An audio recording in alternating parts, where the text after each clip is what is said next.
행정보호관 기피보직인 건 다 아시잖아요. 네. 네. 그 기피보직이 된 이유를 제가 말씀을 드리고 싶어요.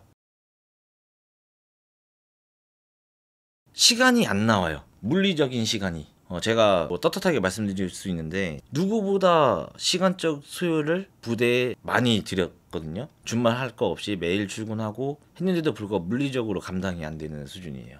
업무량 자체가. 예를 들어서 재물조사를 하게 되거나 이럴 시기가 하루에 끝날 수 없겠죠. 당연히. 네. 준비 기간과 뭐 계획 결과를 내려면. 근데 그 안에 똑같이 들어오는 업무들이 수두룩 빽빽한 거예요.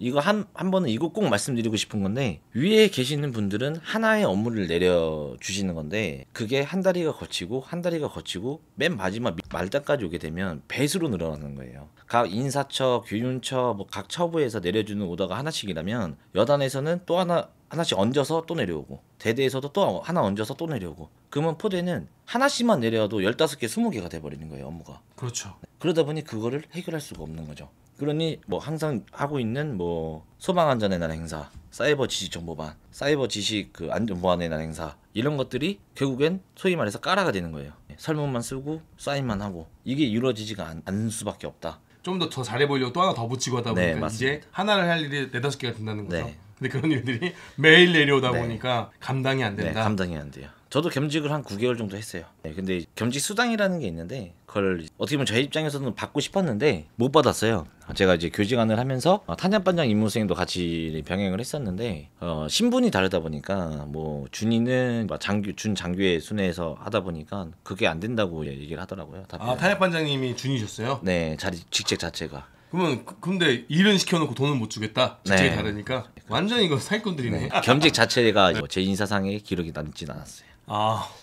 그럼 준이를 보내주던가. 그러니까 이게 참 겸직 수당이라는 게 말 그대로 겸직을 하면 주는 수당인데 거기에 딸려오는 수많은 꼬투리가 많으니까 그쵸. 실질적으로 받는 인원들이 많이 없다고 하더라고요. 네, 맞아요. 그 겸직도 1년 이상 해야 되는 거 아닌가요? 네, 맞아요. 1년이 돼야 이제 수당이 들어오기 시작해요. 그 수당보다 납득이 안 되는 거죠. 그죠. 이게. 기분도 나쁘고. 네, 납득이 안 돼. 제가 겸직할 때 탄을 4,000만 원 옮겼어요. 이동을 했어요. 근데 뭐 인정은 받았지만 좀 허탈했죠. 네. 그러면은 겸직 수당을 안 줄 거면은 준이라서 안 된다라 그러면 상사만큼 일 시키는 건 아니잖아요. 그렇죠. 일은 똑같이 시키는데 아무튼 이게 좀 네. 답답합니다. 근데 겸직은 지금 어쩔 수 없는 상황이죠. 이거는 더 심해질 거예요. 이걸로 끝나지가 않고. 해당 부대에서는 겸직이 좀 얼마나 많았나요? 지금 상황이 바뀐 게 이 겸직을 다 거부해요. 이제 겸직을 거부할 수가 있어요? 이제 뭐 예를 들면 거부라기보다는 안 하죠. 밑에 애들이 이 상황들을 보니까 그게 다 행정목관들이 하게 되는 거예요. 그런 것들이. 그러니까 후배들은 대대장이나 누가 겸직에 대해서 이야기를 하면 겸직 수당도 제대로 안 나오고 일만 많아지고 힘든데 저 안 할래요라고. 요즘 안 할래요가 가능하단 말이에요? 그렇게 표현은 못 하는데 피하죠. 그냥 얘기 자체를 안 들으려 그래요. 얘기하면 도망간다거나 네네. 회피한다. 네. 그다음 뭐 상급자의 입장에서도 굳이 하기 싫다는 네. 사고 날까봐 네. 안 시키고 가장 만만한 군 생활을 오래 해야 되고 가장 믿음직한 상사한테 간다는 거군요. 그렇죠. 네. 그러니까 보호관들이 못 버티는 거예요. 또 다른 상사분들이 버티기가 힘든 거예요. 저는 사실 상사들이 힘들다라는 내용을 다른 의미로 많이 받아들여서 감정을 이입을 했는데 이 감정을 또 이입하니까 또 오네요. 그러니까 제 야전 부대에 있는 장교들 같은 경우는 소령들이 힘들다, 부사관은 상사가 죽어난다, 두 가지를 네. 제 키워드를 머릿속에 있는데 행정복관에 또 이게 느낌이 오네요. 네. 그게 대표적인 게 악순환인 거예요. 하려고 하고 의지가 있고 열정 있는 사람들이 한테 결국 부탁을 하는 거죠. 그쵸. 네. 잘하니까. 네. 근데 안 하려고 하고 뒤로 빠지는 사람한테는 어떻게 보면 소위 말해서 소원소리 나올까봐 혹은 걱정되니까 신경 쓰기 스트레스 받기 싫으니까 얘기 자체를 안 하는 거예요. 얘기해도 쟤는 어차피 안 돼. 이렇게 돼버리는 거죠. 그러니까 잘하는 사람한테 계속 가는 거예요. 이게 열심히 하는 사람한테 또 가고. 그럼 계속 쌓이다가 터지는 거고. 그렇죠. 그래서 제가 전역한 거예요. 이제 07, 08, 09, 10이 네. 이제 시작되는 거죠. 네, 시작된 지금 이거는 걷잡을 수 없게 커질 거예요. 맞아요. 06도 많이 뽑았어. 06, 07, 네. 08, 09 이쪽 군번들이 네. 지금 이게 엄청나거든. 지금 우리 군의 핵심이잖아요. 네. 무섭다. 큰일 났네. 더군다나 그 연금 개혁이 많이 다루셨지만 네. 악한 상황들이 지금 다 쏠려 있는 상태예요. 전부 싹 다. 모든 분들이 그렇다는 건 아니에요. 되게 열심히 하시는 분들이 계시죠. 그리고 또 제가 생활했던 부대에 전역하기 전에 있던 부대에서 전 행정목관이었으니까 주임원사랑 이제 많은 대화들을 나누고 했는데 절 많이 아껴주셨고 절 많이 인정해 주셨는데 그런 분들이 있는가 반면에 나몰라라 하고 계시는 분들도 태반이다. 네, 근데 저희가 생각했을 때 그런 분들밖에 안 보이는 거죠. 저희가 학교 생활을 해도 학생 주임이 생각나지 잘해줬던 담임 선생님은 생각이 안 나요. 아, 그럴 수 있죠. 그렇듯이 이제 잘못하고 있는 선배들만 눈에 보이기 시작하는 거예요. 그러니 저희는 조금씩 현타가 오는 거고, 아, 또 열심히 하는 사람은 그런 분들을 보고, 아, 나중에 저러면 어떡하지? 라는 생각으로 인해서 미래가 보이지 않는 게 현실이. 이거 좀 슬픈 내용이네요. 네. 그러면은 지금 겸직은 어쩔 수 없는 상황으로 많이 일을 하는 수밖에 없죠. 사람이 많이 네네. 없으니. 그리고 지금 뭐 감당이 좀 되는 수준인가요? 부대가 업무량이? 안 됩니다. 제가 객관적으로 판단했을 때 업무가 감당이 안 돼요. 왜 감당이 안 되냐면 새로운 거에 대한 도입이 훨씬 더 빨라요. 없어지는 시간보다 새로운 걸 도입해서 새롭게 정착을 시키려고 하는 양이 훨씬 많아요. 예를 들면은 예전에 한번 대륜동이라고 불필요 서류를 했었는데 그분들 어떻게 보면 진급이나 이런 부분들 때문에 성과를 내야 되는 부분들도 있잖아요. 근데 그 부분들이 생겨나긴 했는데 없어지지가 않아요. 그러니까 계속 쌓이는 거죠, 이게. 지금 부대에서 사용하는 시스템이 단순하게 적어도 10가지가 넘네요. 네. 뭐 국방물자 관리 시스템, 뭐 연대 통합 업무 시스템, 자원관리 시스템, 건물 유지 관리 시스템, 인사정보 체계, 국방재정정보, 보안 업무 체계, 위병소 관리 일지, 초과근무, 수송정보 체계 등등. 이거를 다 해야 돼요. 이게 기본이고 이게 또 각각 직책마다 또 더 플러스가 되죠. 그렇죠. 더 플러스가 되죠. 너무 많아가지고 제가 작성을 하기가 좀 애매해가지고 잠깐 생각나는 것만 쓰신 거잖아요. 네. 근데 심지어 컴퓨터는 상태도 안 좋아. 느려요. 느리다 보니까 답답해요. 이게 일을 하다가. 너무 행정 업무가 너무 많다. 근데 위병소 관리 시스템은 또 왜 하는 거예요? 원래 연통으로 하잖아요. 출퇴근 관리 때문에. 연통이 되잖아요. 원래 연통으로 했잖아요, 옛날에는. 제가 답답한 부분이 그런 부분이에요. 다 할 수 있는데 결국엔 그거를 또 다시 분산화가 돼서 또 불필요한 행정이, 그리고 어플도 뭐 밀리패스, 밴드, 텔레그램, 보안 어플, 군 응급 환자 신고. 여기 부분에서 좀 말씀드리고 싶은 게 있어요. 보안 어플 되게 요즘에 핫하잖아요. 네, 핫합니다. 근데 군 응급 환자 신고에 동영상 촬영이 있어요. 네, 알고 있습니다. 밑에가 이해를 납득을 못해요. 그러니까 보안 어플을 키고 들어가라고 했는데 응급 어플을 하려면은 보안 어플을 풀어야 돼. 그럼 다시 위병소 뛰어가서 또 풀고 찍어야 되는 건데, 그러니까 이게 말이 안 되는 거예요. 호환성이라는 거야 고민도 안 해보고. 그럼 중대장님 맨날 와서 소대장이나 지휘관들이 와서 찍어줄 것도 아니고. 맞아요. 허가된 대대장님이 와서 영상 찍어줄 것도 아닌데. 네. 응급 환자에는 찍으라고 해놓고 또 찍지가 못하니까. 그다음 이제 한마디로 엉망진창이라는 거죠. 네. 아직도 이거 해결 안 됐잖아요. 그럼 이때만 뭐 풀어주게끔 프로그램을 만들던가 해야 되는데 그거 안 풀어주잖아요. 네, 안 풀어졌어요. 그러니까 답이 없어요 지금 내가 볼 때도. 그리고 저는 지금 초과근무 수당을 혹한기 때 뗐던 초과근무 수당을 추가로 지급을 못 받았습니다. 아직 1월달에 초과근무 다 했는데 그게 밀려가지고 아직도 여름인데 혹한기 초과근무 수당을 받지를 못했어요.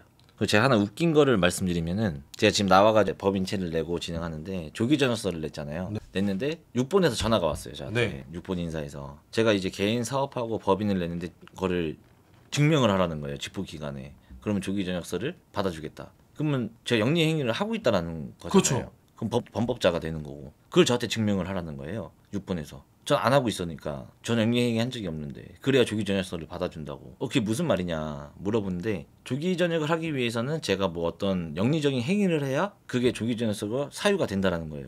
그러면 제가 범법자 행위를 했다라고 증명하라는 거랑 뭐가 다르냐. 맞다는 거 얘기를 하더라고요. 범적으로 문제가 됐는데 증명을 해야 된다. 그래서 그게 무슨 말이냐 그랬더니 이번에만 봐주겠다라고.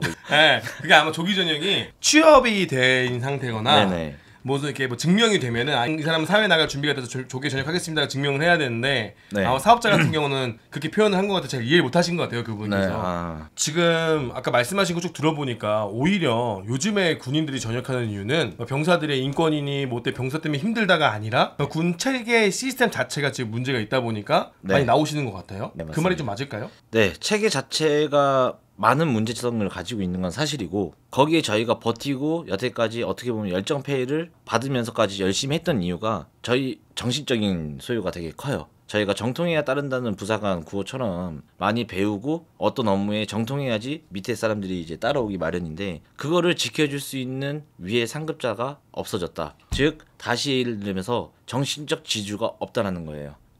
군으로서 자부심, 부사관으로서의 자부심이 무너졌다는 거죠. 교육기관에서 열심히 가르쳐주고 최선을 다해서 양성을 해서 왔는데, 야전에 오니 그와 같은 내가 본받고 따라갈 수 있는 고참이 많이 없다라는 거죠. 그래서 하사들도 부모님을 통해서 연락이 들어오고, 중사들도 힘들다고 그냥 열심히 선배님한테 죄송한데 이건 아닌 것 같다고 하고 전역하는 후배들도 엄청 많아지고, 그 체계를 잡기 위해서는 제가 생각했을 땐 우선 정신적인 지주가 먼저 필요한 게 사실이에요. 자부심부터 올려야 돼요. 그렇지 않으면 체계가 아무리 좋은 시스템을 갖춰놔도 이거는 다시 또다시 무너질 수밖에 없는 시스템이다라는 생각을 제가 가지고 있습니다. 이제는 간부들이 병사들한테 시달립니다, 힘듭니다 그런 수준이 아니라 네. 군인으로서 살아있는 그거를 못 느낀다는 거잖아요. 그렇죠. 네. 예를 들면 저도 뭐 저보다 더 많은 예전 군생활 했던 분들도 계시지만 제가 지금 머릿속에서 군생활을 좋은 추억은 하사 때예요. 뭐였냐면 그냥 훈련 나가서 같이 놀고 훈련 때 하고 같이 라면 하나 끓여 먹고 뭐 이런 추억, 힘들지만 추억인데 지금 그런 추억이 하나도 없어요. 단 하나도 없고 그냥 아 이거 왜 하지? 그런 얘기들만 듣다 보니 또 저는 그걸 설명을 해주고 뭐 납득을 시켜주고 그러다 보니 이게 믿고 따라갈 수 있는 상황이 아니구나. 야수성 자체를 찾아볼 수가 없어요. 지금 그냥 아 오늘 하루만 잘 지내야지. 출근해서 능동적인 업무가 전혀 이루어지지 않아요. 그냥 안 시켜? 오늘 뭐 안 해? 그러면 이제 조용히 지나가는 이게 자연스럽게 돼가고 있는 군대 현실입니다. 현상일 수도 있겠지만 주인의식이 전혀 없는 거네요. 네, 맞습니다. 과거에는 우리가 출근해서 부대에 대한 좀 더 좋은 거, 좀 더 발전시킬 것들을 서로 회의를 통해서 이렇게 좀 얘기도 하고 서로 고민도 하고 그런 게 있었는데 이제 그런 주인이 되는 사람들이 많이 없어졌다. 그리고 주인이 네. 되는 사람을 비웃는 곳이 됐다. 네, 맞습니다. 왜 저렇게 열심히 해? 왜 맞습니다. 저렇게 해? 네. 그런 눈빛? 맞습니다. 아 그게 너무 슬프네요. 너무 옛날에는 응원해주고 도와주고 제가 뭐 도울 거 하나 없습니까? 라고 물어보는 후배들이나 그런 게 있었는데 네. 왜 그렇게까지 그런 게 많았다는 거죠. 네, 너무 많았습니다. 아, 너무나도. 그래서 저는 부대 관리나 어떤 이런 저는 부대 관리를 할 때 마인드 자체를 제가 할 줄 아니까 5분이면 끝나는 거를 용사들하고 같이 하면은 50명이다. 그럼 250분을 소모해야 되잖아요. 그럼 저 혼자 5분 투자해서 하는 게 낫다고 생각해서 빨리빨리 이제 다 해결을 했는데 남들은 그게 안 좋게 보더라고요. 이게 왜 상사 달고 저러고 있냐. 제가 상사 진급할 때 이제 그때 당시 주임원 사람 면담을 했을 때 왔던 답이 일 그만하라고 정치하라는 거였어요. 지금 상사 달았으니까 이제 정치해야 된다고. 저는 그게 너무 이해가 안 됐었고 그래서 그거를 따라갈 수가 없었고 그래서 상사 달고도 계속 그렇게 했는데 결국에는 제가 제풀에 꺾여서 저리 싫으면 중이 떠나라고 이제 이런 상황이 된 겁니다. 경제적인 이슈도 너무 큰 것 같아요. 네네. 솔직히 저도 딸이 둘이고 와이프가 있다 보니까 너무 힘들었어요. 금전적으로 많이 힘들었는데 결혼한 중사들은 오죽할까라는 생각을 많이 했어요. 그리고 제가 지금 이 집수리 업계에 들어오고 나서 블로그로 이제 사람들이 유통하고 오더를 받고 있는데 저 블로그 관리 대행을 해주고 있는 사람이 하사예요. 그 하사가 강원도에 있는 하사가 이거 왜 하냐고 제가 물어봤어요. 돈 때문에 안 돼요. 그분은 그 현역인 겁니까? 현역이에요. 몰래 하는 거예요? 네, 몰래. 나가도 될까요? 나가도 상관없어요. 이름을 제가 바뀌지 않을 네네네네. 거니까. 이렇게 부업을 띄고자 하는 사람들도 되게 많이 있을 수밖에 없다라고 제가 생각을 해요. 왜냐면 우선 먹고 살아야 되는 나라를 지키는 것도 중요하는데 지금 제 옆에 있는 제가 생활해야 되는 봉급 자체가 수준 자체가 안 되는데 좀 지금 만약에 어떠한 영리 행위를 할 수 있는 상황들을 좀 나라에서 풀어준다면은 너나 할 거 없이 전부 다 할 거예요. 부업이나 또 다른 영리 행위들을 뭐 유튜브도 안 되고 아무것도 안 되다 보니까 저는 그게 너무 좀 나라에서 좀 해결을 해소를 해줘야 되지 않을까라는 생각이 너무 강합니다. 그 군인들이 만약에 지금 너네 알바해도 돼, 너네 영리행 해도 돼 풀어주면 너도나도 할 것 없이 다 알바를 뛸 사람들이 넘친다는 거죠. 그쵸. 지금 생각이 너무 어려우니까. 네. 특히나 이제 전방에 있는 군인들 같은 경우는 와이프들도 일을 할 수 없는 상황인 네, 거고 맞아요. 또 그 동네에 네. 또 와이프가 원래 하던 일을 할 수 있는 없는 상황인 네, 네. 거고. 근데 이제 가장으로서도 책임을 좀 져야 그쵸. 되고. 근데 미치고 팔찌 누르신 거죠? 맞죠. 근데 아마 알게 모르게 제 주변에도 몰래 알바하신 분들 계세요. 자기 와이프 이름 걸고. 네네. 그러한 군인들이 자꾸 부업을 생각하게 하는 군의 모습이 네. 잘못된 게 맞죠. 맞죠. 집중을 못 하고 있으니까. 네, 맞아요. 실제 출근해서도 집중도 못 하고 있고. 네. 퇴근해서도 군에 대한 집중을 못 하고 있고. 네. 그래서 한마디로 이제 이것도 저것도 아닌 개판이 이제 말 그대로. 네, 그렇게 되죠. 월급날이나 이제 뭐 어떤 지출해야 되는 공과금이나 이런 게 나갈 때 되면 알아보기 바빠요. 내가 타산을 내 월급으로 이게 되나? 한번 계산해보고 또 대출을 알아보는 시간이 많아져요. 봉급날이 다가오면. 이게 저는 그러니까 부대 업무나 교육 훈련에 집중을 할 수가 없죠. 자연스럽게. 예를 들면은 집을 사는데 본인 개인적인 돈을 가지고 자산을 습득했지만 감당할 수 없는 금액을 사진 않았는데 감당이 안 되는 거예요. 이게 애들은 학원비만 보내도 80, 90인데 물론 과하게 보내는 것도 아니고 그냥 단과 하나 수학 하나 보내도 30이에요. 못 살아요. 그런데 또 이제 와이프가 주부니까 경력들은 단절되어 있는 상태고 취업을 하려고 해도 어려운 상태고 취업을 하면 자식들과 이제 유대 관계가 좀 멀어질 수밖에 없고 어느 정도 하나 정도는 좀 해결을 해줘야 되지 않을까라는 생각이 너무 강합니다. 이게 그러니까 이게 미군들처럼 가족 수당을 좀 높여서 뭐 결혼도 장려하고 하려면은 가족 수당을 높여야 되는데 맞습니다. 가족 수당이 얼마죠? 가족수당이 제가 장모님도 모시고 있어가지고 총에서 16만 원 받고 있습니다. 와이프가 4만 원인가요? 네, 4만 원. 올랐나요? 안 올랐나요? 안 올랐어요. 아이는 2만 원이잖아요. 네, 2만 원. 그러면 4, 4, 8. 거기다가 장모님만 또 8인가요? 네. 부모님이? 와이프가 8만 원이고 애들이 4만 원씩. 아, 올랐네요. 네. 아, 저 때는 와이프가 4만 원인가 그랬고 애들이 2만 원인가 그랬는데 올랐네요. 네, 조금. 장모님이 이제 2만 원 받을 거예요. 아마 지금.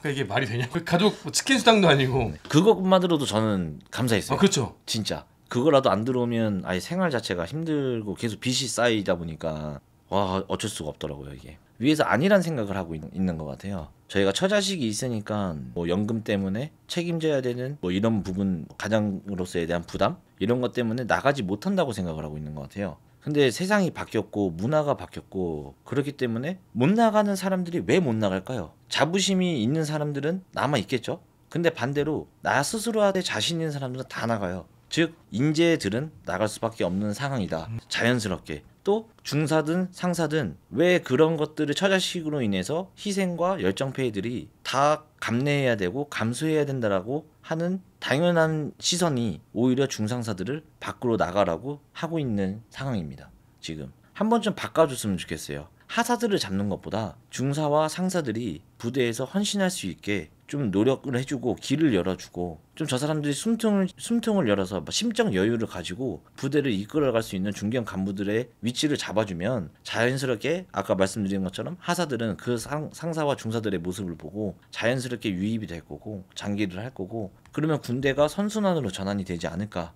라는 생각을 좀 많이 하게 됩니다. 진짜로 우리 군이 자꾸 하사들 단기복무 장려금이나 무슨 초급간부 얘기하는데 네. 미치겠어요. 되게 듣기 싫은 거북한 표현일 수가 있는데 우리 후배님들께서 지금의 하사랑 우리 상사님의 하사 때랑 차원이 달라요. 그쵸. 아시면 인간한 하사들 어떠셨어요? 물론 착하고 좋은 친구들이겠지만 네. 교육에 영향이 안 돼요 지금은. 네 맞습니다. 미안한 얘기지만 네 07군번의 병사가 지금 하사 소위보다 나아요. 이등병이. 맞습니다. 전 제 기준에 그렇게 보여요. 왜냐면 교육 커리큘럼도 그렇게 보여요. 네. 인내하는 기간이 제일 안 좋은 게 장교예요. 장교가 인내하는 기간이 가장 없어요. 핸드폰 쥐어주고 담배 쥐고 다 해줘요. 맞습니다. 근데 걔네들이 무슨 인내를 해요? 학교에서 핸드폰 있었어요? 담배가 있었어요? 없었죠. 그러니까 그것도 인내거든요. 내가 네. 참아내는 네, 그 맞아요. 인내? 끈기인데 지금은 인내를 안 준다는 거예요. 맞아요. 그냥 네. 훈련 시간만 어느 정도 일정 시간 채우면 간다는 게 그거보다 더 중요한 건 인내인데. 맞아요. 그 시간 자체가 없어요 지금은. 그러니까요. 그러니 조금만 힘들어도 힘들다는 얘기는 바로바로 나오는 거고 그리고 군대가 잘못된 시스템을 하나 말씀드리면 못하는 걸 보완하려고 해요. 맞습니다. 그게 가장 큰 문제예요. 사람이 다 성향이 다르고 살아왔던 문화가 다르고 다 가방끈들의 길이가 다르고 전공들이 다르는데 그럼 못하는 게 당연히 있겠죠. 잘하는 것도 있는데 그럼 잘하는 거를 발전시켜야 되는 시스템으로 가야 되는데 못하는 것만 자꾸 보완해라 라고 얘기하니 군이 발전이 없는 거예요. 더군다나 저 같은 경우는 저는 컴맹이거든요. 잘 못해요. 근데 그걸 가지고 계속 컴퓨터 잡아서 왔다 갔다 작성을 하고 하게 되면 저보다 잘하는 인원들이 하게 되면 더 빠르겠죠. 근데 그게 범법 행위에 걸린다는 거예요. 또 그런 행정 개헌들이 편제가 없어진 거죠. 그래 버리니 그거 하나 잡고 있는데 계속 하는 거예요. 계속. 그런 게 악순환으로 이루어진다라고 생각을 많이 합니다. 네. 아무튼 이런 좀 중견 간부들에 대한 투자나 이런 것이 개혁이 돼야 되는데 저는 모르겠어요. 이 진짜로 이 재앙을 저희가 이 방송에서도 제가 지금 벌써 말한 지가 꽤 됐기도 했고 이 특히나 이 06, 07, 08, 09 이 부사관대가 전역을 하면 큰일 난다는 얘기를 꽤 네. 됐거든요. 이 재앙을 과연 막을 수가 있을까? 심각한데. 저는 현실상 지금 보고가 안 받나? 알고 있습니다. 그게 가장 큰 문제예요. 인지를 하고 다 알고 있는데 실행이 안 돼요. 그러니까 상사 명예전역이 지금 엄청나거든요. 네. 상사 명예전역 경쟁률 어마어마한 거 아세요? 아무나 못해요. 들었어요. 근데 이거를 보고를 받을 텐데 그렇죠. 왜 이거를 방관하지라는 생각에 전 사실 좀 미치겠어요. 어지러워요. 답이 없다라고 생각을 하고 있을 거예요. 대체 방안이 없어요. 이거는 지금 대처를 할 수 있는 거는 단기간의 과제가 아닌 것 같아요. 저는 앞으로 시간이 흐르고 좀 더 걸릴지언정 이게 사관님 같은 분들이 좀 다 같이 목소리를 내야 선동일 수도 있는데 그게 아니고 나라를 지키기 안보를 지키기 위한 시작점이 될 수 있다라는 생각이 되게 크게 들어요. 근데 과거에는 저에 대한 내용이 약간 선동으로 사람들 생각을 했는데 지금은 많은 언론이나 네. 많은 다른 분들께서도 제 걸 많이 달아주시면서 약간 좀 변화하고 있는 것 같기는 한데 아직 많이 부족한 것 같아요. 근데 솔직히 제 이야기가 아까 정신을 많이 흐트리는데 도움이 되나요? 아니요, 저 정신을 바로 잡게 되죠. 바로 잡게 된다고요? 네, 이게 저는 솔직히 상우님을 유튜브를 좀 많이 안 봤어요. 왜냐면 진짜 방금 말씀하신 것처럼 제가 흔들릴까? 근데 봤는데 진짜 현실을 너무 잘 알고 계세요. 너무 잘 알고 이제 제보도 받으시고 그러다 보니까 그래 정신이 바로 잡게 되는 거죠. 이게 이런 가스라이팅에 내가 한 번쯤 다시 한번 생각해보고 그러면 올바른 방향이 뭐냐 어떤 것일까 한 번 더 생각해봐서 그거를 아랫사람들한테 적용하려고 무단히 노력했던 건 사실이에요. 그리고 이게 포럼 최근에 촬영을 찍으셨는데 이것 자체가 나라에서 군대가 인정하고 있는 거라고 저는 생각을 해요. 군에 대한 칭찬과 군 시스템에 대해 올바른 방향성에 대해서 말씀을 하시니까 나라에서도 본인들이 잘못하고 있고 군에서 잘못된 시스템과 현재 상황을 인정하니까 초청이 되신 거죠. 인정 안 했으면 쟤 뭐라고 해? 쟤 뭐라는 거야? 안 불러 하고 말았을 텐데 이미 나라는 군대는 인정을 하고 있다는 거죠. 상우님이 가고 있는 방향이 올바른 거라는 걸. 칭찬해 주시니까 감사합니다. 아닙니다. 번외로 지금 하사들과 중사들을 전역하게 만드는 게 오히려 군대라고 저는 생각을 합니다. 뭐 방산업체든 대학교든 결국엔 저희 군 부대에 들어와서 사업 설명회나 이런 거들을 하는 분들을 보게 되면 다 군인 출신이에요. 한 자리씩 하셨던 분들, 뭐 장교 이제 무궁화를 달았던 분들, 장군 출신들 등등 해가지고 아니면 주임원사 오래되셨던 분들 그런 분들이 결국엔 대학교에서 취업을 하셔가지고 군 홍보대사로 위탁이 돼서 군에 와서 사업 설명서를 해요. 그러면 그분들이 결국에 군에 있는 사람들을 빼가는 거랑 똑같다고 저는 생각을 하거든요. 과연 그게 올바른 방향성인가에 대한 좀 생각이 들더라고요. 저희가 포병이다 보니까 저희는 딱 특화되어 있는 업체들이 있어요. 네. 장교분들은 어느 업체에 계속 연락을 해요. 우리 와라. 중위까지만 하고 전역해라. 여기 괜찮다. 그게 끊이지 않는 연결고리가 계속 이어진다라고 생각하시면 됩니다. 그 부분에 대해서 사실 군이 좋으면 남아있을 놈들 갈론들 딱 정해지면 되는데 지금은 다 갈론들인데 거기다가 부추기기까지 더 많아가는 거죠. 네. 사실 군이 단단하게 자리 잡고 있는 상태에서 그런 활동이 되면 좋은 네. 거죠. 왜냐면 그쵸. 취업 활동도 되고 군에 오면 그런데 취업된다는 선순환 구조가 되는데 네네. 지금 악순환인데 거기서 네. 이제 빼가기만 하니까 네, 들어오고 돼야 되는데 네. 지금 그런 네. 사람들이 군인들 그걸 보면서 전역하라는 건가? 네 맞아요. 소방관 특채하는 것도 모집 홍보 올립니다. 군 6번의 네, 홈페이지에 나가라는 건가? 네. 나가고 싶었는데 그런 지금 의견이 많아요. 네. 군역분들이. 오히려 독려하고 있는 네, 거예요. 독려하고 나가라고. 있는 건가? 그런 나가라고. 느낌으로. 네. 계속 그런 것 같아요. 저도 그거 소방관 특채를 할까라고 생각했다가 나 더 이상 조직상으로는 안 되겠다 해서 이제 밖으로 나와서 개인 사업을 진행을 하게 됐어요. 지금 군 생활하고 계시는 중경 간부들과 선배님들한테 한번 여쭤보고 싶은 게 후배들한테 당당하게 장기에 대해서 권유를 할 수 있겠냐라는 걸 여쭤보고 싶어요. 저도 제 후배들한테 못하고 나왔고 떳떳하지 못하니까 할 수가 없어요. 또 그분들은 지금 전역을 하고자 어떻게 보면 준비를 하고 계세요. 전부 다 국민연금이 만약에 언론화되고 확정이 되게 되면은 다 전역을 하겠다고 지금 이미 전역처를 쓴 사람도 되게 많고 또 하다못해 후배들은 지금 의무복무를 채우기만을 기다리고 있는 상태예요. 저한테 의무복무 얼마 남았는데 지금 이제 예비역이니까 형님 하는데 형님 의무 얼마 남았다. 저 끝나면 저한테 형님한테 가도 되냐 뭐 이런 식으로 저한테 연락 오는 사람들이 너무 많아지고 있다. 많아진 상태입니다. 지금 현재 상태가. 거기다가 연금개혁까지 만약에 진짜로 얘기가 나온다면 저희 좀 어느 정도 예상하세요? 나올 거라고? 이거는 그냥 폭탄이에요. 폭탄. 우리나라에 폭탄이 떨어졌다라고 생각하셔도 무방할 정도의 파급 효과가 크다라고 저는 생각합니다. 네. 그러니까 군인 연금개혁이 좋은 쪽으로 개혁되면 모르겠는데 그쵸? 제가 볼 때 좋은 쪽으로 개혁될 것 같지 네. 않거든요. 더 안 좋게 개혁될 그쵸. 가능성이 큰데 네. 그러면 진짜 우리나라 군대에 이 핵폭탄보다 더 큰 재앙이 올 수도 있다. 네. 저는 그렇게 판단하고 있습니다. 솔직히 현역에 계실 때 네. 위아래로 1, 2년 선배, 2, 3년 후배, 뭐 2, 3년 선배 마음가짐이 좀 어떠신 것 같아요? 그냥 다 지금 전역을 하려고 마음 먹은 사람들이 80% 이상이라고 생각하시면 됩니다. 연금 개혁이 딱 되는 순간 진짜 군대 알바노 하고 다 나갈 겁니다. 근데 저는 안타까운 게 그거예요. 나오는 사람들은 대부분 나와서 좀 자신감 있는 분들이 나올 거 아니에요. 아까 얘기하신 네, 거. 그렇죠. 그러면 나는 그냥 물론 안 그러신 분들 나는 그냥 네. 남아서 한번 철저하게 할 거야. 자부심 있는 분 당연히 있죠. 근데 저는 걱정이 그러면은 나는 나가서 할 거 없으니까 여기서 있을래라고 하는 분들이 만약에 남아서 상사들고 원사가 된다면 그 군대의 질적 하락은 엄청나죠. 이게 수준 자체가 지금에 비해서 지금이 엄청 잘한다고 느껴질 정도로 수준이 낮아지지 않을까. 저 지금도 마지막이라고 보거든요. 지금도 약간 절벽의 끝에 있다고 네, 보거든요. 맞습니다. 지금이 맞. 왜냐면 아직 남아 있는 군번대가 있으니까. 네. 아직 그 우리 군이 좀 활성화됐던 장교로 치면은 장교도 07부터 한 13군번, 아니 05부터 06, 13군번까지, 네. 08부터 13군번까지 부사관들은 06부터 10군번, 1, 2군번까지는 좀 살아있던 군번들인데 그들이 이제 와르르 이제 별벽에 몰아내지면은 그 다음부터는 이제 저도 걱정이 많이 되네요. 이거는 감당이 안 될 겁니다. 그리고 하나 상황이 바뀐 게 그 07, 06 막 이 군번대들이 나갈 준비를 하기 시작했다라는 게 중요한 거예요. 아까 말씀하신 자신감이 없는 사람들, 준비되지 않은 사람들이 남아있다라고 말씀하셨잖아요. 근데 그 사람들조차도 혹시 모르니까 대비하자 해서 준비하기 시작한 거예요. 자격증 하나 학원을 더 다니고 또 내가 어떻게 취업을 할지 한 번 더 노력하고 알아보고 하고 있는 게 지금 현재 군대예요. 실정입니다. 능력이 없는 분들이 남아있다 그런 뜻이 아니라 네네 이제 맞습니다. 그럴 가능성도 얘기하면서 약간 좀 심각하게 말씀드리려고 하는 거지. 또 네네. 현재 남아있는 분들이 절대 능력이 없고 그런 분들이 계신다는 표현이 아님을 좀 아셨으면 좋겠습니다. 네.